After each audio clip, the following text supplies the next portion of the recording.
नमस्कार दोस्तों, स्वागत है आपका हमारे YouTube चैनल पर। जैसा कि आपका टॉपिक है टेस्टिस से संबंधित चल रहा है और इसकी संपूर्ण जानकारी जो इनमें कई बीमारियां होती हैं उनको हम कैसे डिटेक्ट कर सकते हैं उसके बारे में इस वीडियो में अंत तक हम चर्चा करेंगे।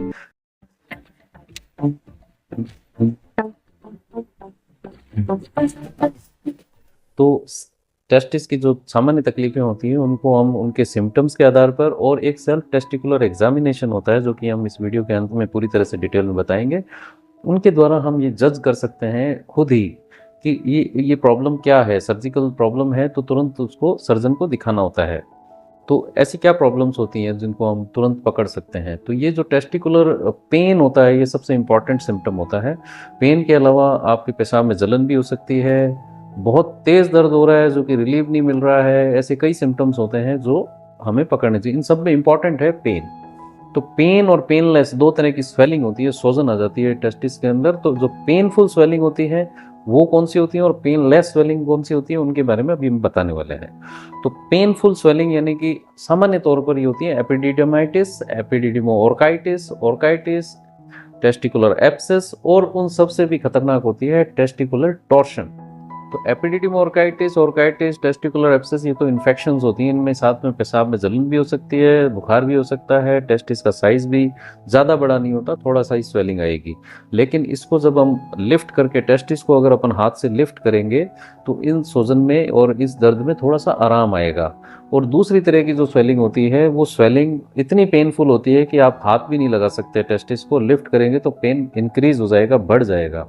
ये आमतौर पे कोई ट्रॉमा की भी हिस्ट्री हो सकती है, चोट लगने से भी हो सकती है, या ये किसी प्रकार की सर्दी के अंदर जो मसल जर्क हो जाती है उसकी वजह से भी हो सकती है, या कोई स्पोर्ट्स पर्सन या हैवी एक्सरसाइज करने वाले जो लोग होते हैं उनमें भी ऐसी स्थिति कई बार उत्पन्न हो जाती है। तो ये आमतौर पे 15-16 साल की एज में होती है, उस समय मसल्स स्ट्रांग होती है, उस वजह से ऐसा हो जाता है।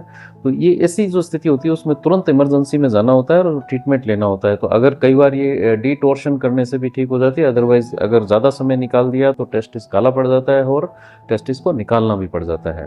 तो ये तो दोस्तों रही पेनफुल स्वेलिंग्स। अब हम बात करेंगे पेनलेस स्वेलिंग जो कि और भी ज़्यादा खतरनाक होती हैं किसी विशेष परिस्थिति में। पेनलेस स्वेलिंग यानी कि टेस्टिस का साइज इंक्रीज हो गया लेकिन दर्द का पता नहीं चल रहा और इंसिडेंटली सडनली आपको मालूम चलता है कि कुछ हैवीनेस है और कुछ एबनॉर्मलिटी है टेस्टिस के आसपास या टेस्टिस के अंदर।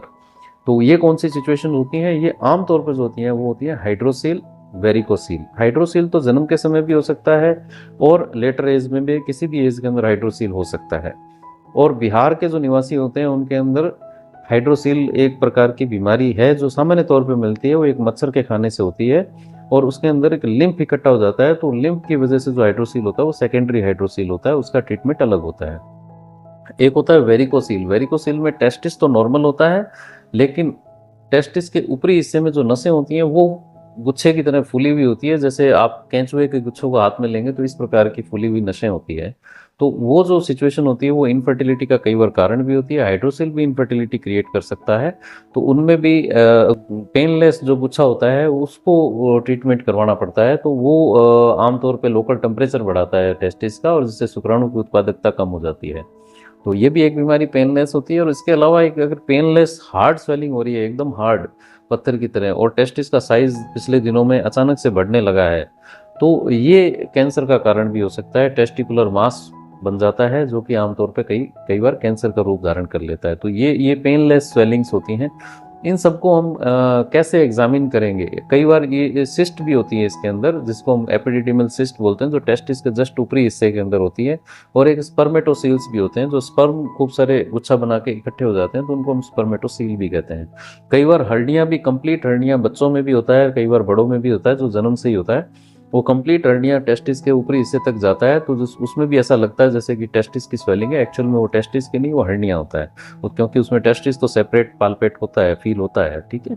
अब ये इस टाइप की कई तरह की सूजन्स होती है जिनको हम सामान्य तौर पे आप खुद एग्जामिन करके डिटेक्ट कर सकते हैं। इसके अलावा जो स्वेलिंग्स होती हैं इनको हम सेल्फ टेस्टिकुलर एग्जामिनेशन के थ्रू चेक कर सकते हैं। सेल्फ टेस्टिकुलर एग्जामिनेशन 4 स्टेप का होता है। पहले स्टेप के अंदर आप टेस्टिस को देखिए, टेस्टिस को फील करिए, आपके 4 फिंगर्स और अंगूठे के बीच में टेस्टिस को हल्का सा दबा के देखें। अगर कोई दर्द है तो आपको पता चल जाएगा, और इसको लिफ्ट करके देखें, दर्द में आराम आता है या ज़्यादा बढ़ जाता है। इसकी सरफेस को देखें, स्मूथ सरफेस है, इसका साइज़ दूसरे टेस्टिस से अलग है। 1 बाय 1 दोनों टेस्टिस को एग्जामिन करना होता है, और ये शावर करते टाइम या आप नहा रहे हैं उस समय आप इसको एग्जामिन करें, और महीने में कम से कम एक बार देखें। तीसरा स्टेप इसके अंदर होता है टेस्टिस के ऊपर जो कॉर्ड होती है उसको आप फील करके देखें। इसके अलावा चौथा स्टेप ये होता है कि टेस्टिस के अंदर कोई लंप या बम्प, कोई प्रकार का उभार या कोई गांठ इस टाइप की बन रही है तो उसको चेक करें। तो ये सेल्फ टेस्टिस एग्जामिनेशन आप स्वयं कर सकते हैं, और इसी से आपको काफ़ी अंदाज़ा हो जाएगा, और महीने में एक बार ज़रूर करें। और इसको करने से आपको कई तरह की बीमारियों के बारे में खुद ही अंदाज़ा हो जाएगा, जिनका एक्सप्लेनेशन हमने पहले कर दिया है। तो ये मेरा ख्याल है आपको अच्छा लगा होगा और आपको समझ में भी आया होगा। इसको पूरा देखें वीडियो को, ताकि आपको खुद डिटेक्ट कर सकें। आप खुद डॉक्टर बनने का प्रयास तो न करें, कम से कम आपको एक प्राइमरी लेवल पे अंदाज़ा हो जाए कि ये क्या तकलीफ है, ताकि हम डॉक्टर के पास जा सकें। धन्यवाद।